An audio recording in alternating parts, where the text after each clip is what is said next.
Kaya nga umalis ako, di ba, sa administration. Hindi ko na gusto yung mga naririnig ko dun. Hindi ko na gusto yung mga nakikita ko dun. Kayo, kung gusto nyo ng pera, natatakot kayo, kayo na. Huwag nyo na ako isali.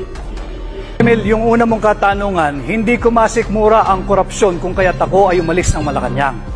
Ako ay binigyan pa ng isang posisyon, ang Presidential Chief of Staff, subalit hindi ko na gusto yung direksyon na kanilang tinatahak. Kaya sabi ko, ayaw ko na at ako'y babalik na lang sa pribado. Pangalawa, doon sa Partido Federal, kaya nila ako tinanggal sapagkat sa sama ng loob nila. Gusto nila, hinihingi nila sa akin, nung ako'y Executive Secretary, na gawin ko silang chairman ng COMELEC, gawin ko silang chairman ng PAGCOR, gawin ko silang chairman ng PCSO, at gawin ko silang chairman ng Civil Service Commission. Hindi sila kwalipikado at alam ko ang nais lamang nila ay magnakaw kaya hinindian ko yan, kanya sila nagalit sa akin.